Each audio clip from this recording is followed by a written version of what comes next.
Good morning everyone. तो I hope आप सब लोग अच्छे होंगे, अपना ध्यान रख रहे होंगे।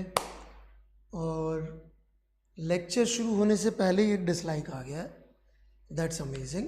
ऑलराइट, चाहने वालों की दुनिया में कभी नहीं है। ऑलराइट, लेक्चर शुरू नहीं हुआ उसके पहले डिसलाइक कैसे कर सकते हो? सुन के कर लो तो फिर भी समझ में आता है। खैर कोई नहीं, अपन तो सीखने और सिखाने वाले लोग हैं। ऑलराइट, तो इस स्टेटमेंट पे भी 3 डिसलाइक आ गए। और कुछ लोग शायद बैठते इसलिए कि चलो यार अपन 2-4 डिसलाइक करके जाते। All right, okay. खैर, इंटरनेट का माध्यम हमारे लिए थोड़ा सा नया है, तो शुरू होने से पहले आने में यश अग्रवाल जी ऐसा है कि दैट इज अंडर एंटिसिपेशन की बहुत बढ़िया हम पढ़ाई करने वाले हैं, राइट। तो वो लाइक तो समझ में आता है, या पिछली क्लास का भी वो हो सकता है, राइट। पर शुरू होने से पहले dislike is something which is खैर। तो जो हमने एक अभी तक असाइनमेंट अपलोड किया था, उसमें कोई डाउट हो, वैसे तो हमने उसके सॉल्यूशंस डलवा दिए थे, आप लोगों ने देख लिए होंगे, तो वो पूछ सकता है। अभी भी कोई डाउट हो तो उसमें नहीं, तो फिर मैं आज एप्लीकेशन पे आगे आऊँगा। हाँ, वर्कशीट के लिए पूछ रहा हूँ, कोई डाउट्स हो वर्कशीट में किसी पर्टिकुलर क्वेश्चन पे तो आप पूछ सकते हैं। I am waiting for that. मैं भी वर्कशीट खोल लेता हूँ तब तक।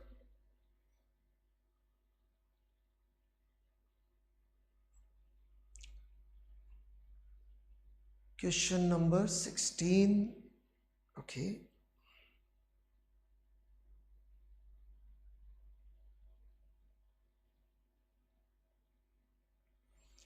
तो क्वेश्चन नंबर 16 में कई बच्चों ने डाउट बोला था उधर भी, तो एक बार पढ़ लेते हैं इसको हम लोग।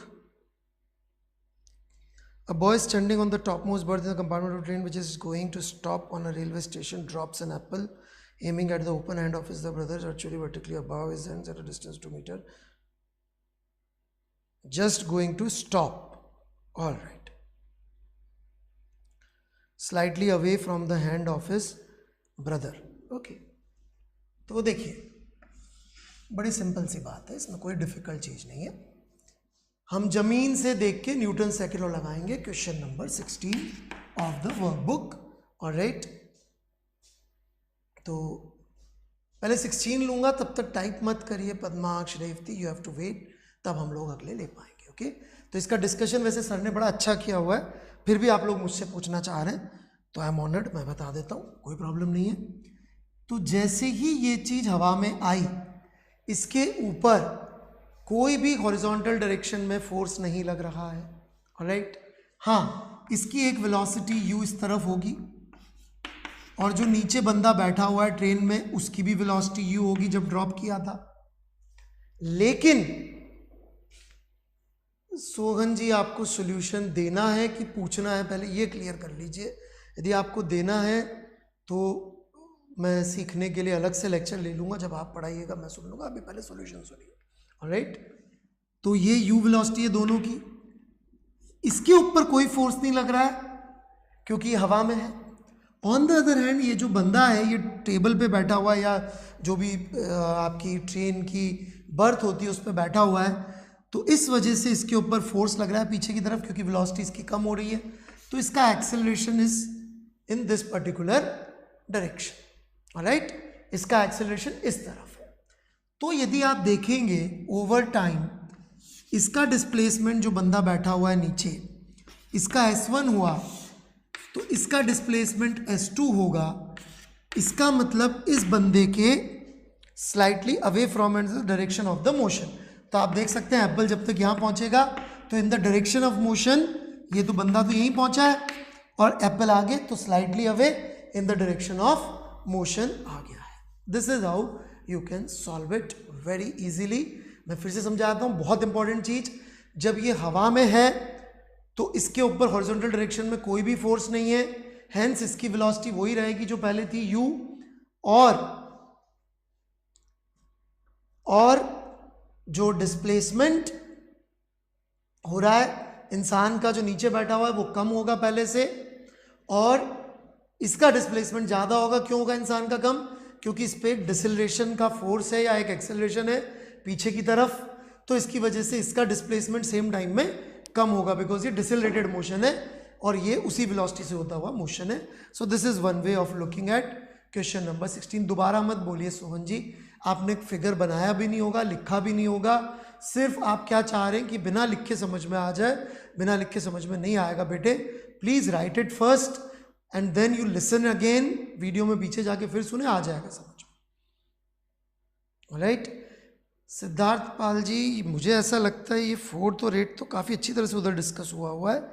राइट, और ये पिछली क्लास के बाद तो फर्स्ट क्लास समझ में आ जाना चाहिए। तो फोर्थ में कोई स्पेसिफिक डाउट है तो पूछें। सामवी शांडिल्या 14th क्वेश्चन, मैं सारे क्वेश्चंस नहीं लूँगा क्योंकि हमने सबके सोल्यूशन डाल दिए। 14 का बहुत डिटेल में सोल्यूशन डाला हुआ है, आप दोबारा सुनिए। फिर भी 2-3 बच्चे कह रहे हैं ऐसा 14th के लिए। On a stationary sailboat, air is blown at the sails from the fan attached to the boat. The boat will. Yes, because ये जो सेल बोट और फैन है, ultimately they are both connected to the boat. कुछ force F इस पे लगा, alright, जो force fan की एयर की वजह से इस पे लगा सेल पे, उसी का थर्ड लो पे एयर फैन पे लगा। लेकिन फैन तो पीछे गया नहीं।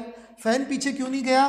क्योंकि बॉटम जहां से कनेक्टेड है उसके ऊपर, बोट के ऊपर, बोट ने इस पे फोर्स इसके ऊपर आगे लगाया होगा और इसने बोट पे पीछे लगाया होगा। तो अल्टीमेटली बोट पे एक फोर्स F लगा पीछे, एक फोर्स लगा F आगे, तो नेट फोर्स कितना लगा? 0। मैं फिर से समझा देता हूं। एयर ने फोर्स लगाया बोट पे आगे, सॉरी सेल पे आगे, और सेल के थ्रू बोट पे आगे। सेल ने बाय थर्ड लो उतना ही फोर्स लगाया फैन पे पीछे। फैन कनेक्टेड है बोट से, फैन ऐसा तो नहीं जमीन पे रखा हुआ है, तो यदि इससे कनेक्टेड है तो ये फैन ने इतना ही फोर्स फैन पे चाहिए होगा आगे, ताकि फैन वहीं टिका रहे, और बाय थर्ड लो इतना ही फोर्स फैन ने लगा दिया होगा बोट पे पीछे। तो यदि आप बोट पे देखेंगे तो बोट पे तो ये दोनों फोर्सेस आगे पीछे लग के कैंसिल हो जाएंगे। ऋषभ बदेरिया जी पढ़ाना चाह रहे हैं रादर दिन पढ़ना, और राइट, जो भी बच्चे इस पे चैट पे सॉल्यूशन बता रहे हैं, और राइट, बहुत प्रॉब्लम है। सॉल्यूशन कहाँ पे डाला हुआ है आप ढूंढिए, हमारी प्लेलिस्ट मिल जाएंगे सॉल्यूशन, सबके सॉल्यूशन डाले हुए प्लेलिस्ट में, आप प्लेलिस्ट में जाके देखिए तो सही। राइट, और फर्दर मैं अब क्वेश्चन नंबर्स नहीं लूंगा, आपको स्पेसिफिक डाउट पूछना पड़ेगा कि इस क्वेश्चन के अंदर क्या हो रहा है। सिर्फ क्वेश्चन नंबर लिखेंगे तो मैं डाउट नहीं लूंगा। Padmakshi, you have to ask more than question number 3।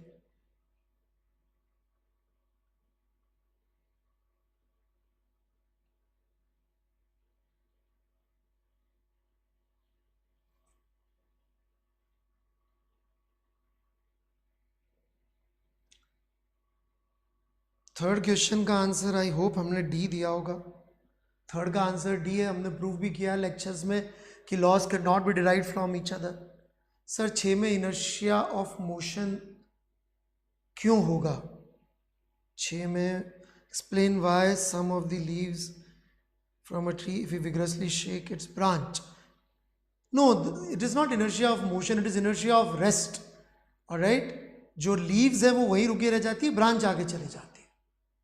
चलिए, मेरे हिसाब से जितने डाउट देने थे हमने दे दिए हैं जवाब। ऑलराइट, तो आगे बढ़ेंगे आज हम लोग।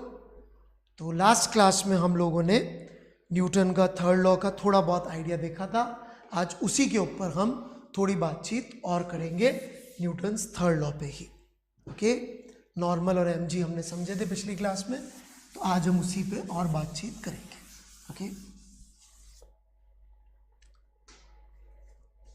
बाकी और डाउट्स हो तो आप आपके जो चैट्स के लिए अलग अलग, जो चैट के लिए आपके पास मैसेजेस के लिए जो ग्रुप्स हैं वहाँ पे आप पूछ सकते हैं। ओके, तो here is a question that I want to discuss today.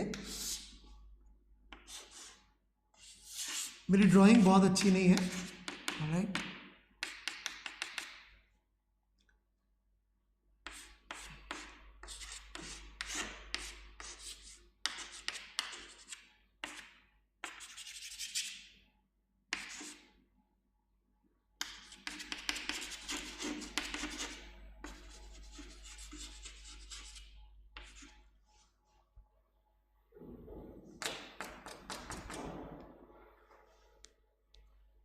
ना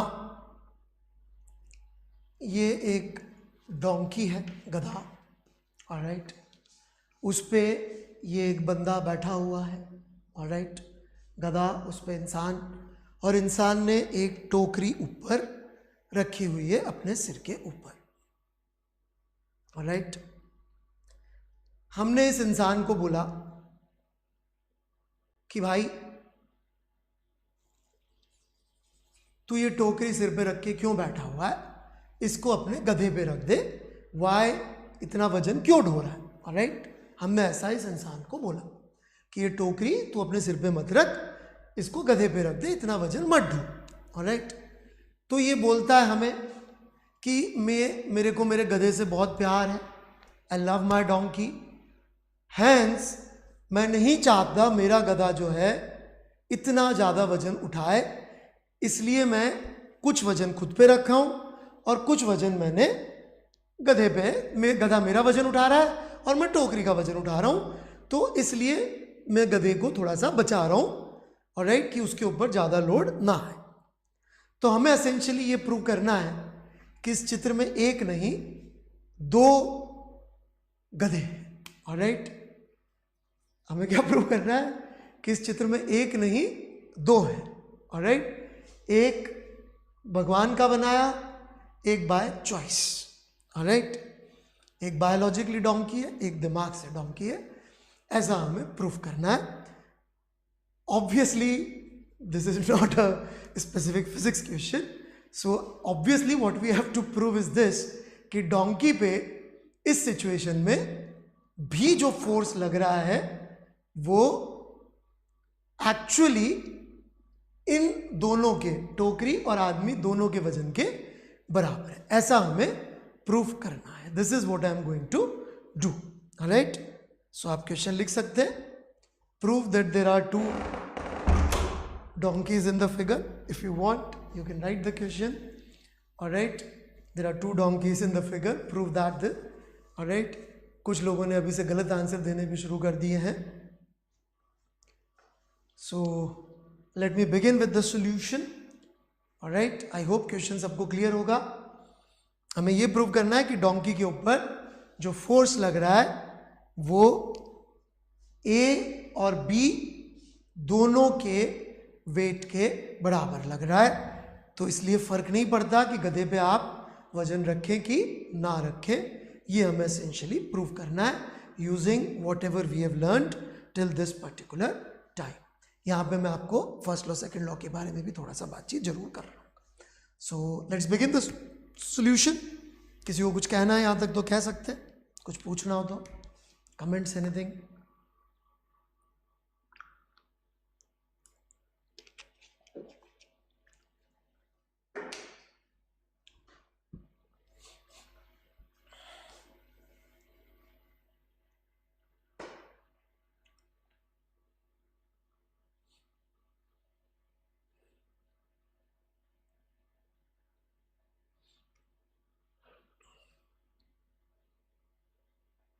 सत्यम वर्मा जी आ जाएगा समझ में कैसी पढ़ाई है, डोंट वरी, ऑलराइट।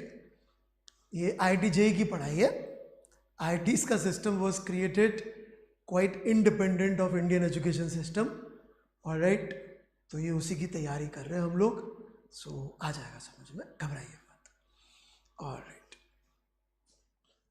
तो कुछ बच्चे जो पहले से थोड़ा बहुत सीखे हुए, पुरुषोत्तम वगैरह, इन्होंने प्रूव भी कर दिया घर पे बैठे बैठे, alright.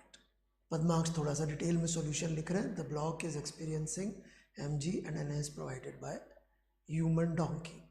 Okay, human donkey, all right Padmash. So here we go. A, ठीक है, जिन्होंने भी प्रूव कर दिया कोई प्रॉब्लम नहीं है, ध्यान से सुनते जाइए, आगे बढ़ रहे हैं हम लोग। ये हमारा ब्लॉक है A, all right। इसके ऊपर अर्थ का ग्रेविटेशनल पुल लग रहा है m1g, ऑलराइट। मैं फिर से याद दिला दूं, यहाँ पे इस g का मतलब क्या है, GME by RE square, alright. ये इसके ऊपर अर्थ का ग्रेविटेशनल पुल लग रहा है, उसके बावजूद ये नीचे नहीं गिर रहा है, तो इस पे एक नॉर्मल कॉन्टैक्ट फोर्स N1 लग रहा होगा, जो आदमी ने इसको पकड़ रखा है उसकी वजह से लग रहा होगा। Is this okay? जो बंदा नीचे बैठा हुआ है जिसको हमें प्रूव करना है कि ही इज डोंकी, इस पे एक N2 लग रहा होगा, एक खुद का वेट लग रहा होगा, एक डोंकी की वजह से फोर्स लग रहा होगा N3। डोंकी का FBD यदि हम बना लें, प्लीज़ ड्राइंग के लिए मत करिएगा, मेरी ड्राइंग बहुत ख़राब है, ड्राइंग के एग्ज़ाम में मैं फेल होते होते बचाता, करते नहीं है फेल इस वजह से। ये N5 चारों पैरों का जोड़ के लिख दिया मैंने, और M3G। ऑलराइट, ये जो हमने यहाँ बनाया बच्चों, इसको टेक्निकली बोलते हैं फ्री बॉडी डायग्राम। क्या होता है फ्री बॉडी डायग्राम, जरा ये भी समझ लें। हम लोग क्या करते हैं बच्चों, हम लोग ऑन द नीड बेसिस आपको चीजें सिखाएंगे कि जैसे ही हमको जरूरत पड़ी वैसे ही हम चीजें सीखेंगे। तो free body diagram, what is free body diagram? Body को फ्री करना है और उस पर लग रहे, वेरी वेरी इंपॉर्टेंट पॉइंट, उस पर लग रहे फोर्सेस बनाने हैं। वो फोर्सेस नहीं बनाने जो वो किसी और पे लगा रही है ना, जो उस पर लग रहे हैं। जैसे कि ये ब्लॉक, ये इसको फ्री किया, कैसे फ्री किया? आदमी ने पकड़ रखा था तो आदमी से इसका कांटेक्ट हटा दिया, आदमी से कांटेक्ट हटा के अपन ने नॉर्मल फोर्स बना दिया। Free the body and replace it the contact by the force. और ग्रेविटी तो लगती है, वो अलग से बना दी। ऐसे इस बंदे को अपन ने ब्लॉक के कांटेक्ट से हटाया और फोर्स बना दिया N2। ऐसे ये बंदा जिस गधे पे बैठा था उस गधे को हटाया इसके नीचे से और कांटेक्ट फोर्स बना दिया N3, और वेट तो बनाएंगे इसी। ऐसे ही इस डोंकी को अपन ने बंदे के कांटेक्ट से हटाया, फोर्स बना दिया N4, और एक इसका वेट और जमीन से लग रहा N5। This is how you make free body diagram. मतलब आपको क्या करना है, एक बॉडी पर लग रहे जो फोर्सेस है, ऑलराइट, उनको बना देना है। और बेस्ट तरीका होगा फोर्सेस बनाने का कि एक एक कॉन्टेक्ट हटा दे जाए और उस कॉन्टेक्ट को फोर्स से रिप्लेस कर दे जाए, plus gravitational pull of earth. So free body diagram बनाने को लेकर किसी भी प्रकार का कोई संशय हो तो this is the time to write down, open the chat window, और उस पर आपको पूछना। यदि सिर्फ फ्री बॉडी डायग्राम से रिलेवेंट डाउट लिखेंगे तो फायदा है। यदि आप आगे की चीजें पूछेंगे, नॉर्मल का क्या हुआ, उसका क्या हुआ, वो सब चीजें आप देख रहे हैं, मैं धीरे धीरे कवर कर रहा हूं। जिन लोगों को जो भी डाउट्स, यदि आप पीछे की लेक्चर्स जाके देखेंगे सब मिल जाएगा आपको।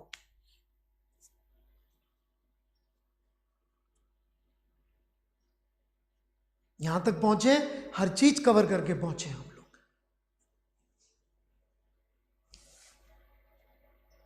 ये देखिए अब N2 की वैल्यू M1G के बराबर है कि नहीं, which is nothing related to this. FBD बनाते हुए अदिति बेस्ट, हमको ये जानने की जरूरत नहीं है कि उस फोर्स की वैल्यू क्या है, कहां से आई है।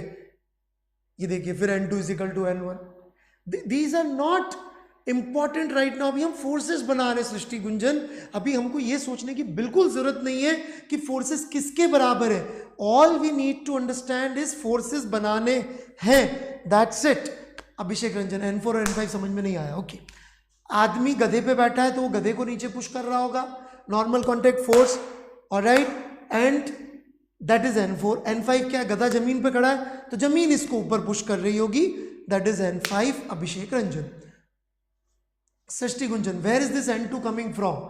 ये ब्लॉक को आपने यदि कॉन्टैक्ट में रखा है, इस ब्लॉक को, तो ये ब्लॉक कॉन्टैक्ट में है तो ये पीछे पुश कर रहा होगा कि नहीं कर रहा होगा, दैट्स इट।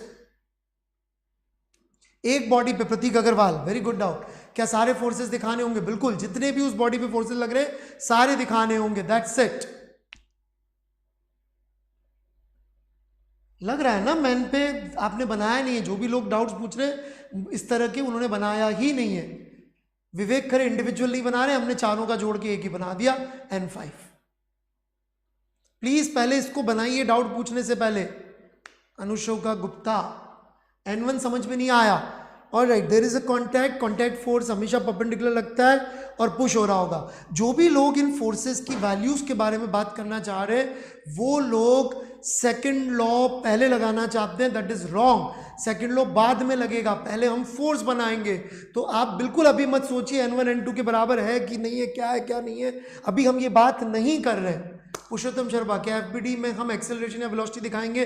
नहीं दिखाएंगे। एफबीडी में पुरुषोत्तम शर्मा सिर्फ फोर्सेस बनाएंगे। हर्ष डागा, ब्लॉक N1 लगा रहा है या N2? ब्लॉक पर N1 लग रहा है। जो फोर्स ब्लॉक पे बनाया है वो ब्लॉक पे लग रहा है, जो फोर्स आदमी पे बनाया है वो आदमी पे लग रहा है। Gravitational force between donkey and block, that is negligibly small, capital G बहुत छोटा है, मार्स ऑफ अर्थ के कंपेरेबल होगा तब जाके कुछ होगा। 2 डायग्राम समझ नहीं आया, ये डायग्राम समझ में नहीं आया। आदमी पे N2 लग रहा है, आदमी पे N3 लग रहा है, गधे पे बैठा है इसलिए, और वेट लग रहा है 3 फोर्सेस। N2 नीचे क्यों लग रहा है? क्योंकि ब्लॉक उसे पुश कर रहा होगा। The normal contact force is pushing force. Priyamvada Dwivedi and Vishal Kumar, यदि ये ब्लॉक मैंने हाथ में रखा तो ये हाथ मुझे पुश कर रहा है, there is a contact force which is always pushing. तो ये मेरे ब्लॉक को किधर, मेरे हाथ को किधर पुश कर रहा है? नीचे। जैसे कि मान लीजिए मैं इस ब्लॉक को और पुश करूं तो मेरे नीचे वाले हाथ पे पुश का फोर्स लगा कि नहीं लगा नीचे? That is N2, right? So I think I have answered most of the doubts. Now हम आगे बढ़ते हैं। तो this is free body diagram of this situation. Now my question is this, alright? My question is this, M2G का, sorry M1G का third law pair, मेरी भाषा में थर्ड लॉ पेयर और प्रचलित भाषा में जो कि इतनी अच्छी नहीं है, ऑलराइट, उसके अंदर reaction, alright. I want you to be best in India. आप जब मुझसे एक चैप्टर पूरा खत्म करके पढ़ लेंगे तो आप जाके किसी को भी सिखा सके उतना सिखा दूंगा, alright. There would be nobody जिसको कोई आप ना सिखा सके। इनफैक्ट टीचर्स तक को आप बता सकें कि देखो ये चीज ऐसे नहीं, ऐसे सोचना अच्छा रहता है। सो प्लीज पेशेंस से सुने और समझे।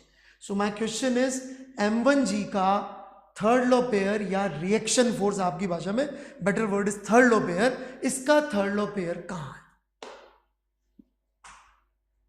हाँ, इस ब्लॉक का मास M1 है, इस ब्लॉक का आदमी का मास M2, M1 और ये M3। मुझे लगा ऑब्वियस सी चीज है, चले क्या, कोई बात नहीं। सो क्वेश्चन है M1G का थर्ड लॉ पेयर कहां है, किस पे लग रहा है? What is the third law pair of M1G?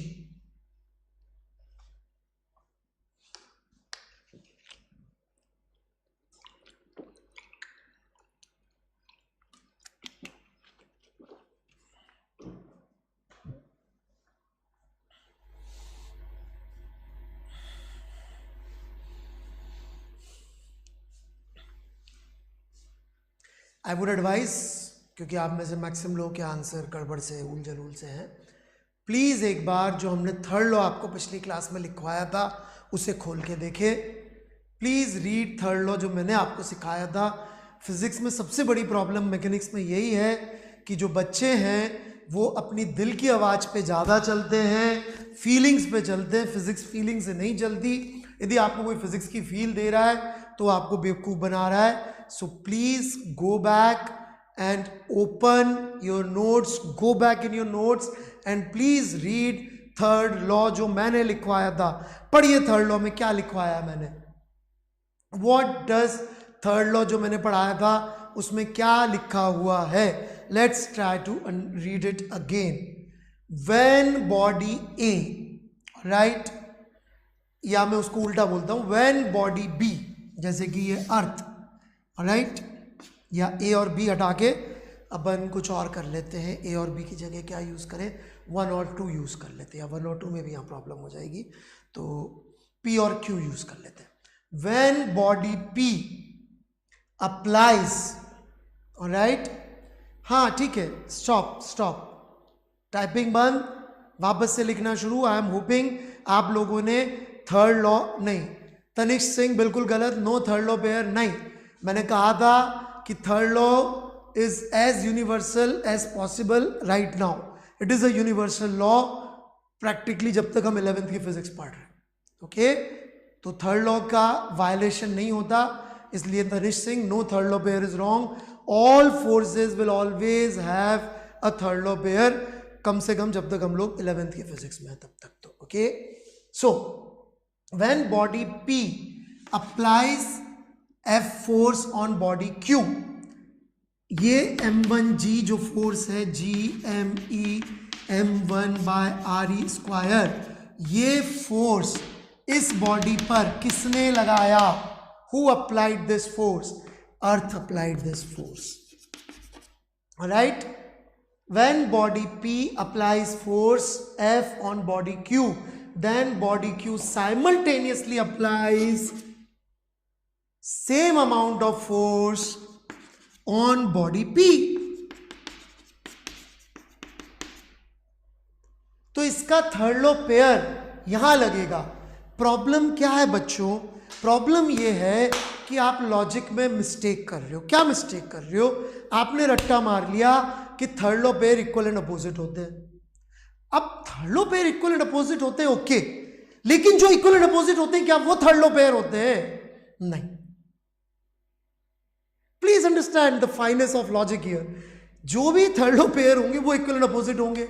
इसका मतलब जो भी इक्वल एंड अपोजिट होंगे क्या वो थर्ड लॉ पेयर होंगे? नहीं. It is same as this. All dogs are animals. Correct. All dogs are animals. Like, does that mean all animals are dogs? No, all animals are not dogs. All dogs are animals. वैसे ही all third law pairs will be equal and opposite. तो जो भी equal and opposite है, जैसे कि कई लोगों ने दिमाग में कैलकुलेशन कर ली कि m1g n1 बराबर है और अपोजिट है, तो लोगों ने कह दिया n1 is the answer. No, n1 is not the answer. There are again many reasons. जैसे कई बच्चों ने लिखा, कई बच्चों ने क्या लिख दिया? n1. अरे भाई कैसे लिख सकते हो n1? They are of same nature. अभी भी शशांक शेखर जी को समझ में नहीं आया m2g is third law pair of m1g. बेटा m1g और m2g की डायरेक्शन सेम है, मैग्नीट्यूड अलग है. डायरेक्शन सेम, मैग्नीट्यूड अलग, कैसे होगा? Please read third law. जो हमने लिखाया था वो थर्ड लॉ पढ़े. जब तक आप वो थर्ड लॉ नहीं पढ़ेंगे जो मैंने लिखवाया है, आप कुछ भी उल जलूल बातें करेंगे. आपने थर्ड लॉ पढ़ा ही नहीं अभी तक, जो हमने पिछले लेक्चर में पढ़ाया था. Very bad Shashank Shekhar and mister Akhilesh Dayani, ध्यान नहीं दे रहे आप लोग. ये force gravitational pull on the block किसने लगाया? अर्थ ने लगाया. तो इसका थर्ड लॉ पेयर भी किस पे लगेगा? अर्थ पे लगेगा. राइट? अभी भी लोग बात गलत सलत आंसर लिखने से बाजू नहीं आ रहे. वो अभी ये N5 लिख दे रहा है कोई बच्चा. N5 is a normal reaction. Right? वो हिमेश शर्मा को N1 और M1g क्यों इक्वल है ये जानना है. अभी हम पढ़ा कुछ रहे, उनको जानना कुछ और. What can be done? ये फोर्स अर्थ ने लगाया तो इसका थर्ड लॉ पेयर अर्थ पे लगेगा. इनमें से कोई भी फोर्स m1g का थर्ड लॉ पेयर नहीं है. ऑलराइट? कोई भी फोर्स इनमें थर्ड लॉ पेयर नहीं है. पढ़िए, बार बार थर्ड लॉ पढ़िए. when earth applies force on block, then block must apply same amount of force in opposite direction on earth. On earth. So let's continue. बिल्कुल सही Manoj Mishra ji, very good. Let's continue this question further. मैं आपको आज first law, second law, third law क्या क्या है इन्हीं को अप्लाई करना सिखा रहा हूँ. आप लोगों को पता भी नहीं पड़ता है रट्टे मारने की वजह से और फास्ट पढ़ने की वजह से कि आप फर्स्ट लॉ यूज कर रहे हैं कि सेकंड लॉ की थर्ड लॉ. वो सब गड़बड़ है आपके दिमाग में. आपको तो बस ये जानना है सर इनकी वैल्यू बता दो मुझे, तो बस वैल्यू निकाल के आगे बढ़ूं. आगे कहां बढ़ोगे बेटा? आगे जाके गड्ढे में गिरोगे. Alright then. तो कोई भी रेलेवेंट डाउट्स मुझे अब दिख नहीं रहे, तो हम आगे बढ़ते. ऑलराइट? आगे की चीजें लोग पूछ रहे. सो पहले सवाल का मैंने जवाब दे दिया है. m1g का थर्ड लॉ पेयर क्या है? ये है, इस चित्र में कहीं नहीं है. नाउ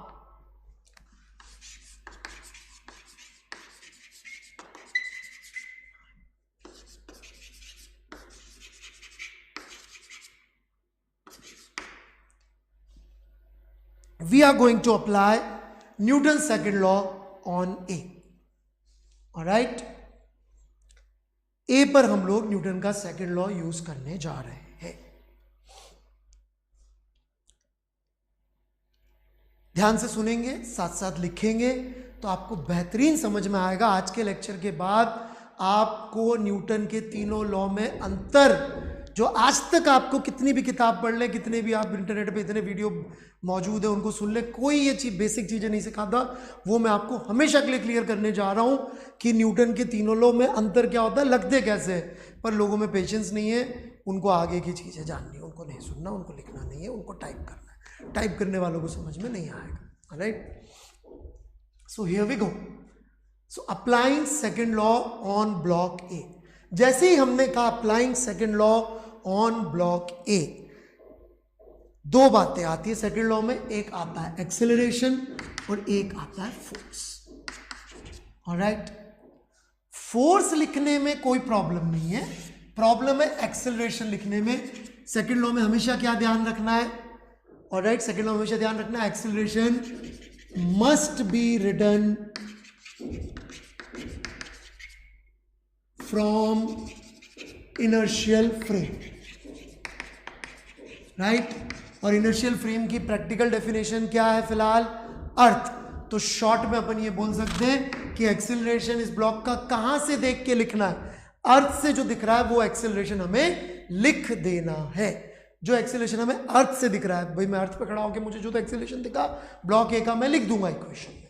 ठीक है, तो मैं शुरू करता हूं। ये एफबीडी है मेरा, m1g और n1, ये दो फोर्सेस लग रहे हैं। यदि हम ऊपर की डायरेक्शन को प्लस बोल दें, ऊपर की डायरेक्शन को प्लस बोल दें, तो इस पे लग रहा नेट फोर्स हो जाएगा n1 minus m1g। n1 minus m1g हो गया, इस पे लग रहा नेट फोर्स। और जमीन पे खड़े होके यदि इस ब्लॉक को हम देखें तो हमें जो एक्सेलरेशन दिख रहा है, कहां से लिखना है एक्सेलरेशन? जो हमें जमीन से खड़े होकर दिख रहा है। ये ब्लॉक जमीन से खड़े होकर हम देख रहे हैं तो हमें इसका एक्शन कितना दिख रहा है? 0 दिख रहा है। तो हमने यहां पर लिख दिया 0। इसको हमने सॉल्व किया तो n1 की वैल्यू m1g के बराबर आ गई बाय सेकेंड लॉ आई है बराबर। इसका मतलब अंडर दिस कंडीशन की यहां पे एक्शन 0 था, बराबर आ गई। तो चूंकि ये बराबर आ गई तो क्या थर्ड लॉ पेयर हो गए? नहीं भाई, थर्ड लॉ इसीलिए हमने आपको बहुत अलग भाषा में लिखवाया, जो किताबों में लिखा रहता है। हमने वो नहीं लिखवाया आपको थर्ड लॉ कि for every action there is equal opposite reaction. वो रटेंगे तो मरेंगे आप बुरी तरह से, इसलिए हमने आपको थर्ड लिखवाया था बिल्कुल डिफरेंट। ऑलराइट, तो n1 is coming out to be equal to m1g, but by which law? By second law. मान लीजिए ये बंदा इस गधे के साथ यदि लिफ्ट में बैठ जाता और लिफ्ट ऊपर एक्सेलरेट हो रही होती तो यह एक्सेलरेशन 0 नहीं आता, कुछ और आता तो n1 की वैल्यू कुछ और आ जाती। इसीलिए समझना बहुत जरूरी है कि n1 और m1g बराबर तो आए, but not bye third law but by second law. वो इस केस में बराबर आएंगे, किसी और केस में हो सकता है बराबर ना। ऑलराइट, वो भी सवाल में लूंगा, अगली क्लास में लूंगा, या आज भी ले सकता हूं। तो n1 becomes equal to m1g। Alright, मैं डाउट के लिए भी टाइम दूंगा, लिखते जाइए, जो समझ में आ रहा है सारा लिखते जाइए, और कुछ समझ में ना आया तो वीडियो पीछे जाके सुन सकते हैं। मैं आगे बढ़ूंगा, अभी खत्म नहीं है मेरी कहानी। n1 will be equal to n2 by third law। कैसे by third law? Because n1 was applied on the block by this person, n1 was applied on this block by this person, and block applied n2 on this person. They are of same nature, acting in opposite directions, and ये A ने block पे लगा, block ने आदमी पे लगाया, आदमी ने ब्लॉक पे लगाया, so these are equal by third law। कहने का मतलब यदि इसको हम लिफ्ट में भी ले जाएं, एक्सेलरेट भी हो रहा हो, तो n1 की वैल्यू हो सकता है कुछ और आ जाए, यहाँ पे 0 नहीं आया तो, पर n2 की वैल्यू हमेशा n1 के बराबर आएगी। और कहानी यहाँ खत्म नहीं होती। वेरी इंपॉर्टेंट पॉइंट, ये आदमी जो ब्लॉक का वेट फील कर रहा है, ऐसा हम कहते हैं, जैसे कि हम ऐसा कह देते हैं कि जब मैंने डस्टर को पकड़ा तो मैं इस डस्टर का वेट फील कर रहा हूं। नहीं, मैं इस डस्टर का वेट फील नहीं कर रहा, मैं इस डस्टर की वजह से लग रहा नॉर्मल कॉन्टैक्ट फोर्स फील कर रहा हूं, और उस नॉर्मल कॉन्टैक्ट फोर्स की value using these two equations happens to be equal to m1g। मतलब जो मैं फोर्स फील कर रहा हूं उसकी वैल्यू वेट के बराबर है। वो खुद वेट नहीं है, वो खुद वेट नहीं है, वो वेट के बराबर वैल्यू है। ऑलराइट, थोड़ा सा आपको समझना पड़ेगा कि जब हम फिजिक्स में इक्वल टू बोलते हैं तो वो हम ये नहीं कह रहे कि ये क्वांटिटी उस क्वांटिटी से एक्सचेंज की जा सकती है, नहीं, उसका अर्थ सिर्फ इतना सा होता है कि इस क्वांटिटी की वैल्यू उस क्वांटिटी के बराबर आ रही है, पर वो दोनों क्वांटिटीज इंडिपेंडेंटली एग्जिस्ट करती है। मैथ्स में आपने लिख दिया x is equal to Y, तो इसका मतलब होता है इक्वेशन में जहां y आए उसकी जगह x सोच लीजिए, बिल्कुल सही बात। फिजिक्स में जहां n2 आए क्या मैं m1g सोच सकता हूं? नो, जहां n2 आए उसको मैं m1g नहीं सोच सकता। इन विशेष परिस्थितियों में बाय दीज लॉज n2 का वैल्यू m1g के बराबर आया है। तो ये आदमी अभी भी इस टोकरी का, इस बक्से का वजन के बराबर फोर्स फील कर रहा है, लेकिन उसका वजन फील नहीं कर रहा है। तो इसलिए हमें सेकंड लॉ और थर्ड लॉ को क्लैरिटी समझना बहुत जरूरी है। आगे आगे भागने से कुछ नहीं होगा कि साहब ये इसके बराबर उसके बराबर। इसीलिए ये भी जरूरी था कि एफबीडी बनाते हुए हम बिल्कुल ना सोचे कि कौन फोर्स किसके बराबर है, ये बिल्कुल ना सोचे। हमको फोर्स बनाने बस, और कुछ नहीं सोचना कि ये फोर्स बाद में किसके बराबर आएगा। स्टेप 1 एफबीडी बनाना, फिर हम सेकंड लॉ लगाएंगे। जब हम सेकंड लॉ लगाएंगे तो न्यूटन करेगा ना मेहनत, हम में थोड़े न्यूटन जितना दिमाग है, न्यूटन को करने दीजिए मेहनत, न्यूटन आपको निकाल के देगा वैल्यूज। आप क्यों सोच रहे, न्यूटन के लॉ न्यूटन लिख के लगाइए ना, दिमाग में क्यों लगा दे रहे। समझ में आ रही है मेरी बात? तो एफबीडी बनाते हुए बिल्कुल नहीं सोचना कौन सा फोर्स किसके बराबर है, बिल्कुल नहीं सोचना। एफबीडी बनाते हुए आपको सिर्फ फोर्सेस बनाने। तो मैं एक दो डाउट ले लेता हूं जो रिलेवेंट लग रहे हैं। सर एक बार और बता दो, N1 is equal to N2। N1 block के ऊपर आदमी ने लगाया पुशिंग फोर्स, और ब्लॉक ने आदमी पे लगाया पुशिंग फोर्स, तो ये एक दूसरे ने एक दूसरे के ऊपर लगाया, तो ये थर्ड लॉ पेयर है, थर्ड लॉ पेयर है, तो that's it, solved. Anushka Gupta, अब नहीं तो वीडियो दोबारा सुन लीजिए, यही चीज मैंने पहले भी की थी। Anushka Gupta have answered. Nikunj Garg, N1 is equal to M1g समझ में नहीं आया, ये मैथमेटिकली प्रूव किया हुआ है हमने। N1 minus M1g is equal to 0, तो इसको सॉल्व किया तो N1 की वैल्यू M1g के बराबर आ गई है।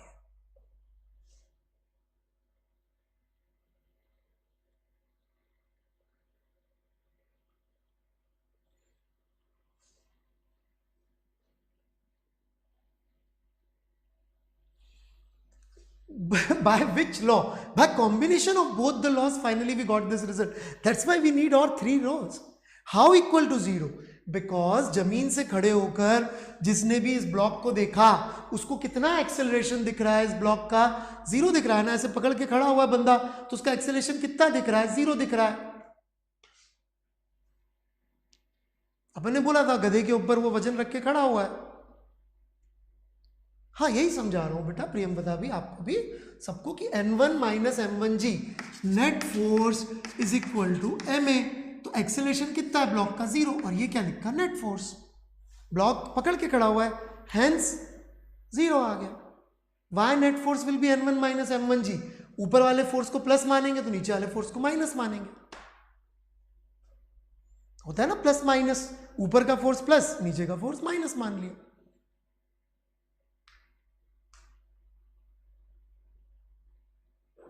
पॉजिटिव डायरेक्शन नीचे मान लेंगे तो इक्वेशन उल्टी बन जाएगी, इसमें क्या है। यदि नीचे प्लस मानेंगे तो equation M1g minus N1 is equal to 0 बन जाएगी, दैट्स नथिंग। ऊपर प्लस मानेंगे तो ये बन जाएगी।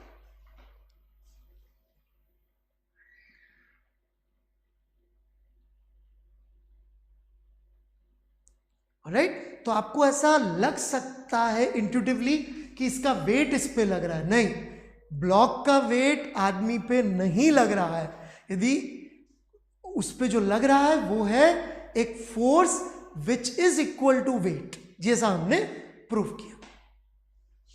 तो यदि हम आगे बढ़े, अब यहां तक की कहानी समझ में आ गई हो तो अब हम इसी तरह से इस आदमी के ऊपर न्यूटन सेकंड लॉ लगा रहे हैं। आदमी पे न्यूटन सेकंड लॉ की इक्वेशन क्या होगी, यदि हम ऊपर की तरफ पॉजिटिव मान के लिखें तो N3 minus M2g minus N2 is equal to 0। किस लॉ से आया ये इक्वेशन, बाय विच लॉ, लिखिए, बाय विच लॉ?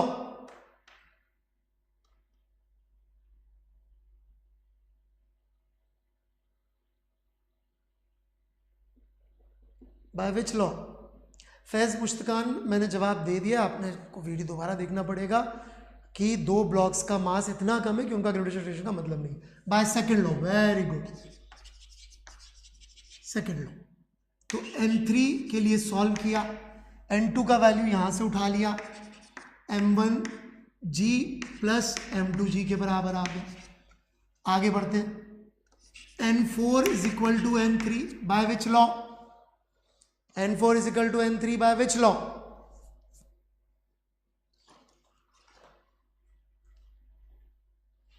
ये n4 और ये n3 equal by third law. Hence n4 का वैल्यू कितना आ गया? इन दोनों के वेट के बराबर। मतलब गधे पे जो फोर्स लग रहा है, गधे पे जो फोर्स लग रहा है वो इन दोनों के वेट के बराबर लग रहा है। इन दोनों का वेट नहीं लग रहा है, इन दोनों का वेट नहीं लग रहा है, इन दोनों के वेट के बराबर गधे पे फोर्स लग रहा है। इसका मतलब ये गधा जो फोर्स एक्सपीरियंस कर रहा होगा राइट नाउ, वो भी वेट के बराबर है दोनों के ब्लॉक के। तो यदि इसने ब्लॉक उठा के गधे पे रख भी दिया तो भी गधे के ऊपर नेट फोर्स सेम लगने वाला है। Hence proved that this person is donkey. Hence proved, हमने प्रूव कर दिया कि इस चित्र में एक नहीं दो है। ऑलराइट, क्यों? क्योंकि इस अवस्था में भी उस पे जो फोर्स लग रहा है वो वेट के बराबर लग रहा है। Alright, it is equal to the weight. That does not mean it is weight, please understand. Maths का x is equal to Y is different from physics का x is equal to Y. Physics में हमने जब ये बोला n4 की value, तो इसका मतलब ये नहीं जहां पे भी n4 आए हर स्थिति में ये होगा, नहीं। इस प्रॉब्लम में इसकी वैल्यू इतनी आई है।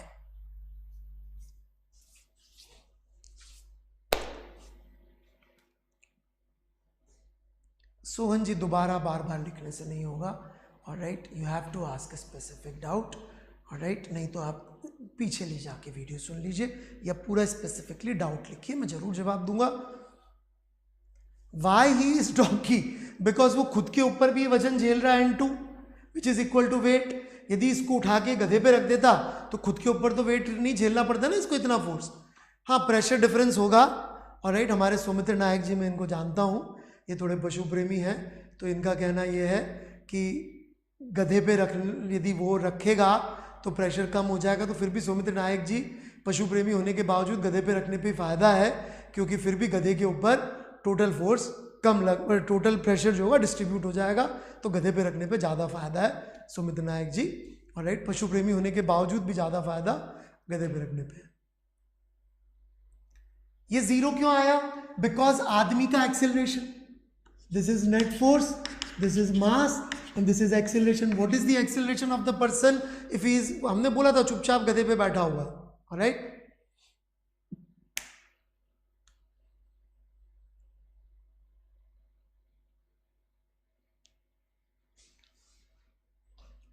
यदि आदमी अपने सिर पे टोकरी नहीं रखेगा, गधे पे रख देगा, तो आदमी के ऊपर ये n2 जो सिर पे वजन लेके बैठा है वो फील नहीं होगा ना उसको, तो बच गया ना वो। डोंकी पे दोनों केस में सेम फोर्स है, यदि सीधे यहाँ रख दे तो भी और खुद के सिर पे रख के बैठे तो भी। लेकिन सिर पे रख के बैठने में तकलीफ नहीं होगी, आप अपने सिर के ऊपर बस्ता उठा के रखिए, नंदन बोस जी, आधे घंटे आपको समझ में आ जाएगी मेरी प्रॉब्लम, मैं क्या कह रहा हूँ। सिर पे वजन लेके बैठिए थोड़ी देर। नहीं, अभी डोंकी वोंकी मूव नहीं कर रहा है, आप क्वेश्चन मत बनाइए आर्यन सिंह जी, हम क्वेश्चन बना रहे हैं। अभी donkey is not moving. Alright, हमने बोला था शुरू में वो चुपचाप गधे पे बैठा हुआ है, आपने शायद ध्यान नहीं दिया था Sapna Singh ji. Donkey and everything is at rest. n4 n3 third law से कैसे आया? गधे ने आदमी को ऊपर पुश किया, और जैसे आप चेयर पे बैठे तो चेयर आपको ऊपर पुश कर रही है और आप चेयर को नीचे पुश कर रहे हैं, दैट्स ऑल। तो ये आपके थर्ड लॉ पेयर हो गए ना, नॉर्मल थर्ड लॉ पेयर हो गए। तो क्विक रिव्यू दे दीजिए। चलिए रैंडम गेमर जी की सुन लेते हैं, पर अपना यूजर नेम थोड़ा स्टूडेंट टाइप रख लीजिए। Alright, net force on man is 0 because उसका एक्सेलरेशन इज 0, क्योंकि कोई भी कहीं पे नहीं जा रहा। बिल्कुल सही Sohan ji, right, everybody is at rest. तो अपन ने बच्चों क्या सीखा? अपन ने ये सीखा, सबसे पहले स्टेप 1 क्या होगी, आप लिख सकते हैं किसी भी प्रॉब्लम को सॉल्व करने के लिए। स्टेप 1 क्या होगी, मैं लिखवा रहा हूं, प्लीज लिखिए, रिव्यू भी कर रहा हूं और समझा भी रहा हूं कि अपन ने क्या सीखा। ऑलराइट, सबसे पहली चीज स्टेप 1 क्या होगी? स्टेप 1 होगी कि हम लोग फ्री बॉडी डायग्राम बनाएंगे। Alright, make free body diagram. यहां मत लिखो बच्चों, कॉपी में लिखो, कॉपी में लिखो, प्लीज कॉपी में लिखो। चैटिंग विंडो बहुत अच्छी चीज नहीं है सीखने के लिए, ये सिर्फ रेयरली यूज करिए डाउट पूछने के लिए या जवाब देने के लिए। कॉपी में लिखिए step 1 make free body diagram. इसमें क्वेश्चन क्या है स्टेप 1 में, वो भी लिख लीजिए अपनी अपनी भाषा में। वो फोर्सेस बनाइए जो बॉडी पे लग रहे हो, वो मत बनाइए बॉडी पर जो वो बॉडी लगा रही हो। वो फोर्स बनाने हैं जो बॉडी पर लग रहे हैं, ना कि वो जो बॉडी लगा रही है। ऑलराइट, नंदन बोस जी घर में कागज होंगे? ऐसा नहीं हो सकता कि घर में कागज ना हो, ढूंढेंगे मिल जाएगा। ऑलराइट, वेरी बैड, लिखा सबने? ऑलराइट, तो एक तो इस चीज का ध्यान रखना है कि वही फोर्स बनाने जो बॉडी पर लग रहे हैं, वो फोर्स नहीं बनाने हैं जो बॉडी दूसरों पर लगा रही है। दूसरा, फोर्स बनाते हुए हमको न्यूटन सेकंड लॉ बिल्कुल नहीं सोचना है कि ये फोर्स किसके बराबर होगा, किसके बराबर नहीं होगा। ऑलराइट, ये बिल्कुल नहीं सोचना है, हमको सिर्फ फोर्स बनाने। फोर्स बनाते हुए बिल्कुल भी दिमाग में एक बार भी ये नहीं लेके आना है कि ये फोर्स किसके इक्वल है, किसके अनइक्वल है, कहाँ, नहीं, बिल्कुल नहीं। हमें सिर्फ फोर्स बनाने और कुछ नहीं करना है।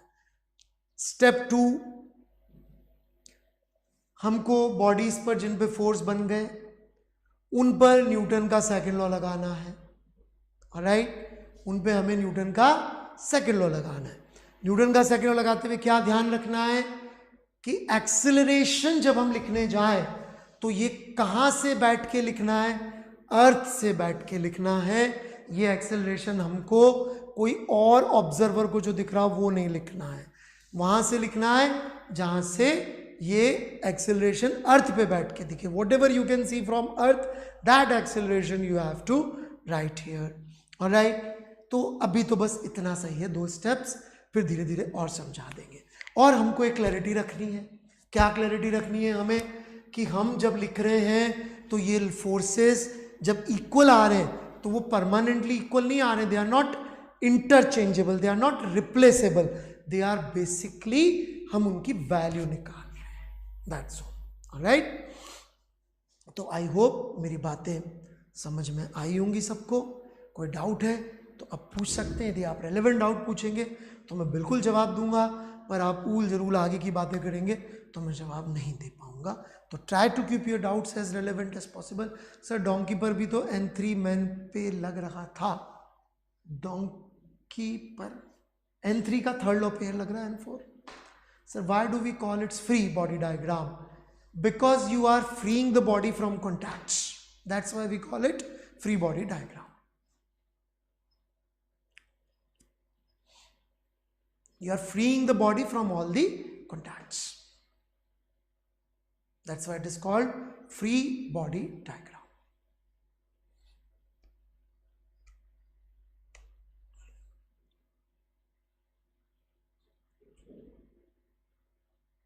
Yes, जो थर्ड लो पेयर है N4 और N3 ये हमेशा इक्वल होंगे, बट N4 की वैल्यू क्या हर प्रॉब्लम में आएगी? I don't know. What will be third low pair of N5? That would be acting on the surface of earth, that would be N6. वो surface of earth पे नीचे की तरफ लग रहा होगा। पवानी या पवनी Gupta. Do we draw free body diagram for every problem? Yes, if you want to get selected in IIT JEE, yes. And if you want to do adventure, जरूरी नहीं, alright? बट एडवेंचर के लिए सीमा भी है अपनी, बॉर्डर, वहाँ चले जाइए. So if you want to get selected, yes, for each problem make FPT. Experiencing force is different then experiencing weight. Yes, यदि आपको अर्थ का वेट ही एक्सपीरियंस करना हो और कुछ नहीं एक्सपीरियंस करना हो तो बिल्डिंग पे जाइए और वहां से कूद जाइए, तो आप जो एक्सपीरियंस करेंगे that would be weight of Earth. That is the only force you will experience and probably the last time you experience anything. So don't do it.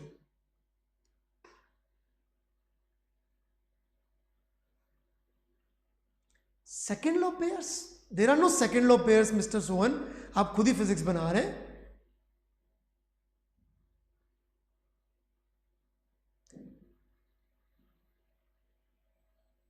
Sir exam में अगर एक्सेलरेशन दिया, अभी ये सब मत सोचिए एग्जाम में कैसे दिया है. अभी जिस भाषा में एग्जाम के सवाल आते हैं वो चैप्टर 4 या 5, 2-3 चैप्टर बाद शुरू होगा.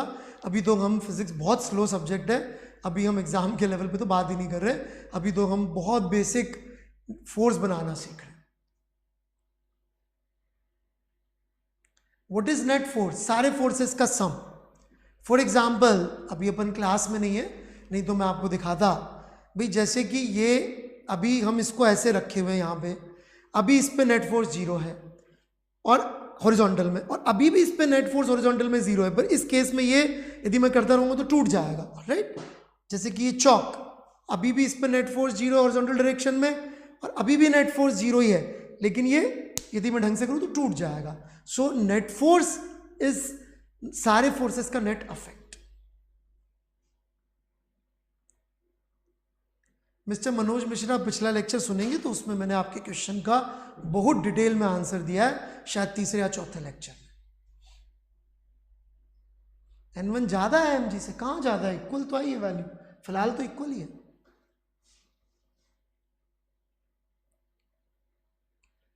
M1G का थर्ड लॉ पेयर समझ में नहीं आया सुलेखा अग्रवाल जी को, बेटा एक बार दोबारा आप लेक्चर का पार्ट सुन लीजिए जहां हमने एक्सप्लेन किया, मिल जाएगा. बहुत डिटेल में एक्सप्लेन किया सर नेट फोर्स और रिजल्टेंट फोर्स में क्या अंतर है. फिलहाल कोई अंतर नहीं है, जब आएगा तब बता देंगे. तो कोई खास मुझे लॉ डाउट्स दिख नहीं रहे, so I will continue further then.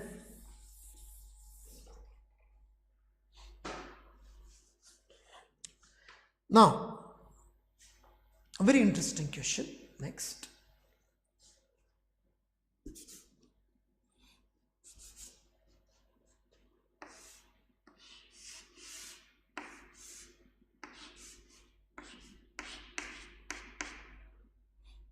ये एक वेइंग मशीन पे m मास का आदमी खड़ा हुआ है. किस पे खड़ा हुआ है ये? एक वेइंग मशीन पे. ऑलराइट. और ये एक लिफ्ट में है और लिफ्ट a एक्सेलरेशन से ऊपर जा रही है. ऑलराइट, ठीक है. Now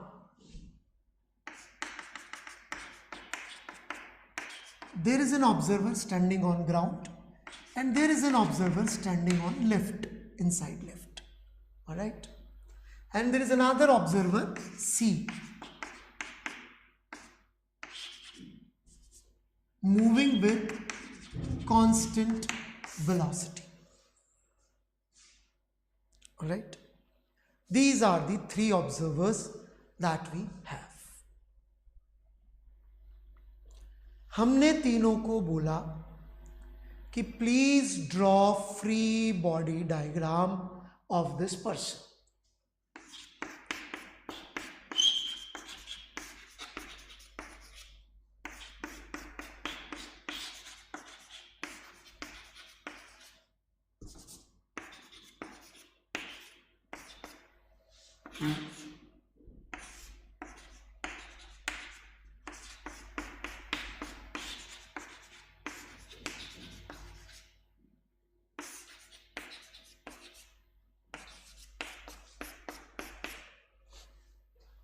My question to you is this.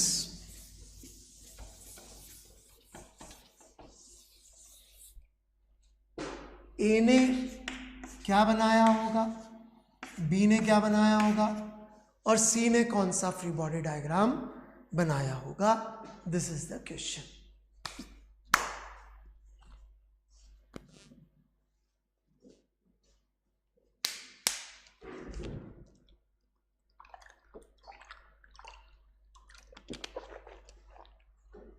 आपको सौमित्री जी ऐसे लिखना पड़ेगा, ए ने ये, बी ने ये, सी ने ये, ऐसे देना पड़ेगा आंसर। और जो बच्चे थोड़ा बहुत पहले से जानते हैं थोड़ा वेट कर ले आंसर देने में, देयर इज नो हरी, बाद में देंगे तो अच्छा रहेगा।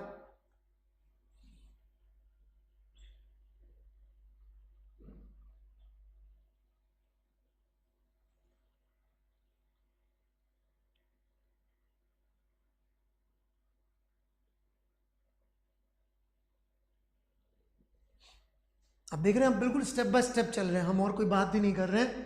ऑलराइट, हम एक एक चीज सीखेंगे भाई, फ्री बॉडी डायग्राम बनाते कैसे हैं, न्यूटन के लॉ होते क्या है, how to apply Newton's law, ये सब चीजें हमें धीरे धीरे सीखनी होगी। जिन बच्चों को डाउट के जवाब यहाँ नहीं दे पा रहा हूँ मैं अनफॉर्चुनेटली, आप चाहें तो जाके देख सकते हैं, आगे मिल जाएंगे। ओके, अपने जो वीडियो पीछे से जाके देख सकते हैं, पुराने वीडियोस में भी कई सवालों के जवाब है, और कुछ जवाब आप लोग जो ग्रुप से अपने टेलीग्राम ग्रुप्स, वहां पे जाके भी आप ज्वाइन करके पूछ सकते हैं।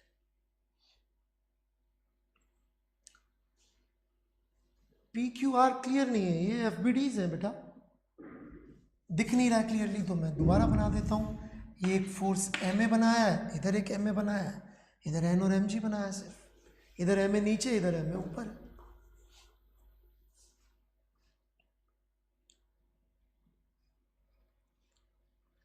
All right, correct answer is all P। आप लोग कितना भी कर लें, आप लोगों से सेकंड लॉ लगाना नहीं छोड़ा जाएगा। आप लोग सेकंड लॉ पहले लगाते हैं, सोचते बाद में हैं। मैं आपको यही सिखा रहा हूं कि सेकंड लॉ लगाने के लिए पहले हमें तैयार होना पड़ेगा। हम बिना तैयार हुए सेकंड लॉ लगा देना चाह रहे हैं। Why all answers are P? Because force is independent of frame, हमने पहले प्रूफ किया हुआ है। इसका मतलब फोर्स की वैल्यू सब लोग को सेम ही दिखानी पड़ेगी, अलग अलग नहीं दिखा सकते फोर्स अलग अलग ऑब्जर्वर। हमने प्रूफ किया हुआ, आप जाके सुनिए तीसरे लेक्चर में या दूसरे लेक्चर में हमने प्रूफ किया था कि forces are independent of frame. So if forces are independent of frame, पहली बात तो तीनों के आंसर अलग नहीं हो सकते, एक ही आंसर हो सकता है। समझ में आ रही है मेरी बात? ये नहीं हो सकता कि अलग अलग ऑब्जर्वर एक ऑब्जेक्ट पे अलग अलग फोर्सेस बताए। जैसे ही मैं बोलूंगा कई लोगों के आर्ग्यूमेंट्स आने लग जाएंगे, सर फिर इसकी वैल्यू आ जाएगी, इसकी वैल्यू आ जाएगी। मैं सेकंड लॉ की बात ही नहीं कर रहा हूं। Second law is not a universal law, it's a conditional law. वो देखेंगे अपन जब लगाएंगे कि वो कंडीशंस भी मीट हुई कि नहीं हुई। जब कंडीशन से मीट नहीं था, सेकंड लॉ कैसे लगा सकते? तो मैं सेकंड लॉ की चिंता नहीं कर रहा हूं। While applying this, while making forces, मैं सेकंड लॉ की बात नहीं करूंगा। मैं सिर्फ और सिर्फ फोर्स बनाऊंगा ईमानदारी से। तो मेरा कहना यह है कि तीन अलग अलग आंसर तो नहीं होंगे, होगा तो आंसर सिर्फ एक। ऑलराइट, और यदि फिर भी अपन को डाउट में आ रहे तो सबसे सुरक्षित इनमें से कौन सा है जिससे गलती होने के चांसेस लीस्ट है? कौन यहां पर डेफिनेटली इनर्शियल फ्रेम है? तो practical definition of inertial frame आप याद करेंगे तो अर्थ थी ना। तो आप इस आदमी से यदि पूछेंगे तो इसको तो दो ही फोर्स दिख रहे होंगे, एक ग्रेविटेशनल पुल ऑफ अर्थ और एक नॉर्मल कॉन्टैक्ट फोर्स, और तो कोई फोर्स इसको दिखाई दे ही नहीं सकता, और कोई फोर्स इसको दिखाई दे ही नहीं सकता। ऑलराइट, शिफा खान बी तो एक्सेलरेटेड ऑब्जर्वर है, वो तो निश्चित रूप से गड़बड़ है ऑब्जर्वर बी तो। क्यों? क्योंकि उसका he is not on earth, he is moving accelerating with respect to earth, so that's why B is not a good choice. Alright, आपको इनर्शियल फ्रेम की प्रैक्टिकल डेफिनेशन पे रुके रहना पड़ेगा। So P is the best. दूसरी बात, MA is not a force, MA is not force, ये कोई फोर्स थोड़ी है। It is not come from the interaction of bodies. Alright, force क्या था? फोर्स आता था या वो देखिए पुलकिता अग्रवाल, उनको सेकंड लॉ लगाना है, उनको ये एक्सेलरेशन कहां से आया ये जानना है। मैं कह रहा हूं सेकंड लॉ के लिए वेट करेंगे ना, वेट करेंगे सेकंड लॉ के लिए। पहले फोर्स तो सही बना लें, फोर्स ही गलत बनाएंगे अनुष्का गुप्ता जी तो कैसे सीखेंगे? So what we need is to learn first of all force. जब तक हम फोर्स नहीं सीखेंगे और सीधे सेकंड लॉ पे जाएंगे तो गलती होगी, हर स्टेप सही करनी पड़ेगी। तो इसीलिए मैं क्या बोल रहा हूं कि पहली स्टेप क्या है? फोर्स सही बनाना। और फोर्स कहां से आता है? ग्रेविटेशनल इंटरेक्शन ऑफ अर्थ से आएगा, वो ये रहा। और आदमी इसके कांटेक्ट में है वेइंग मशीन के, तो वहां से आएगा, that is normal contact force. यही दो इंटरेक्शंस हैं, और कोई इंटरेक्शन नहीं हो रहा है यहाँ पे। तो मैं आज यहीं रोकूंगा जब तक आप लोग कन्विंस ना हो जाए यही आंसर, ऑलराइट, तब तक हम आगे नहीं बढ़ेंगे।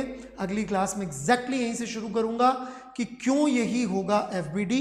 इस पे डाउट अभी ग्रुप में मत पूछिएगा, वेट करिए। नेक्स्ट क्लास में मैं एग्जैक्टली यहीं से शुरू करूंगा यही प्रॉब्लम से कि क्यों यही एक सही आंसर है। और प्लीज सेकंड लॉ के बारे में बाद में सोचेंगे, बार बार सुनिए। जब मैंने फोर्स सिखाया था उस समय आप चैटिंग में बिजी थे, इसलिए समझ में नहीं आया था, इसलिए दोबारा से वो वाले लेक्चर सुनिए तो समझ में आ जाएगा। Alright, what is MA? Yes, very good doubt, यही सब समझाऊंगा मैं अनीशा समंतरे की एमए क्या होता है, यही अब हमें समझना है। मैं हर क्लास में एंड में आपको एक क्यूरियोसिटी पे छोड़ के जाता हूँ जो मैं अगले लेक्चर पे कवर करता हूँ। ऑलराइट, बिल्कुल शिवांश गुप्ता जी, अगला लेक्चर इसी बारे में कि एमए क्या होता है। मैं जानबूझ के हर बार आपको वहाँ छोड़ता हूँ कि आपको अगले लेक्चर में क्यूरियोसिटी, अच्छा आज ये सीखेंगे, ठीक है ना। और मीनवाइल पुराने जो लेक्चर्स हैं उनको दोबारा सुन लीजिए ताकि आप अब कनेक्ट कर सके कि अपन जो पढ़ रहे थे वो सब एक ही दिशा में जा रहा था, ठीक है। और मीनवाइल आप इसको सब्सक्राइब जरूर कर लीजिएगा चैनल को, और बेल आइकन दबा दीजिएगा ताकि यदि हमारा लेक्चर टाइम चेंज हो तो पता करें। और आपके दोस्त जो लोग और कहीं पढ़ रहे हैं उनको आप शेयर करें आज का लेक्चर, ताकि उन्हें भी ज्ञान प्राप्त हो कि सही तरीका सोचने का क्या है। तनिष्क सिंह जी, इस सवाल का जवाब मैं दे चुका हूँ कि हम रिएक्शन वर्ड क्यों नहीं यूज करते हैं, इसका जवाब मैं दे चुका हूँ। So next lecture we will be discussing the same question and all these doubts कि इसका एफबीडी एक ही क्यों है, लेकिन वो एक ही क्यों है का जवाब मैं दे चुका हूँ। यही क्यों होगा ये मैं जरूर करूँगा। और प्लीज़ आपके दोस्तों को जरूर ये वीडियो शेयर करिएगा ताकि उनको भी थोड़ी सी ज्ञान की प्राप्ति हो। Thank you, bye bye.